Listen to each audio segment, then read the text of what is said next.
Shalom, ladies and gentlemen. Today, as always, we'll be talking about our weekly Torah portion. Not necessarily as always, because there are two portions. Yes, even in a leap year, sometimes we have two portions together, and it's Matot-Masaei.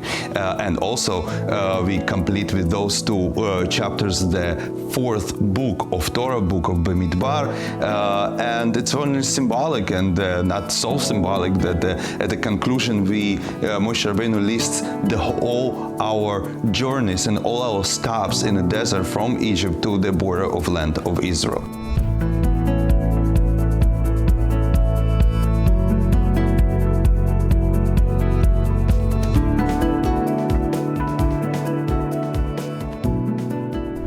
And there's a lot of symbolics to what are those journeys or stops, what is more important, where we're standing or where we move, how we're moving.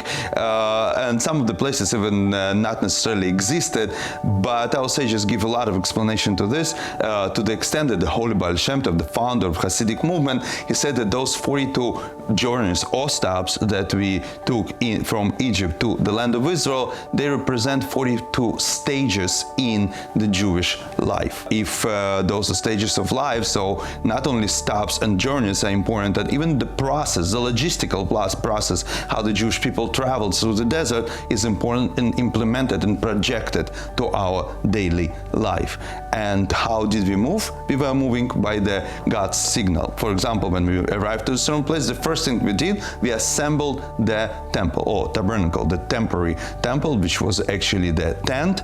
And then around us, all the Jewish camp was placed. And when we moved, again, according to Hashem's sign, the temple was put together for the journey. We were standing as a one camp around this temple, moving on, stopping, and the first thing what we did, again, assembled this temple. So what was temple for the Jewish people? Even it was a temporary dwelling. This was a center of our life. Everything was circulating around this. Not only our position in the camp, but as well our social life, our religious life, our relation one with another were all around the temple. If we project the same idea to our life, the temple was kind of the center of gravity for the Jewish nation, and as it was also in the temple in Jerusalem. And the mitzvah of building the temple, it says in words, "V'asuli migdash v'shachanti betocham," build me the temple, dwelling place, and I will dwell among you, inside you, meaning that each one of us has this temple, this connection to God, because the temple represents our communication with the Kadosh Baruch Hu on the deepest level. In the Jewish mystics, it's called Yechidah Shebanefesh, the dot, one dot inside our soul that is a common dot for all of us and the beginning of all of us, and this is Hashem as it is. And this is a center of gravity, and even in physics, when you put the center of gravity as deeper as possible, then the whole construction is more stable. And this was a temple for all of us. Unfortunately, in our life, we sometimes move the center of this gravity in our life.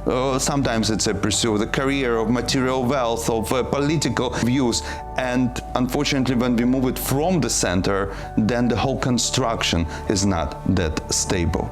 The Jewish people, our ancestors, when they traveled from Egypt to Israel, they made this journey because at every stage they knew where the center of gravity, and why the camp, with all the pros and cons, was stable. In our life, I'm not only talking about being part of the community, going to the synagogue, but just in general, in every stage of our life, we have to understand where is God, where is our center, where is our connection to our Kadosh Baruch Hu, to the universe, from where we start all the circles of our existence. And if we will always have the center of gravity, our connection with the Kadosh Baruch Hu, then I'm sure in our journey will be completed safely at the temple and in Jerusalem with Mashiach Tzidkenu.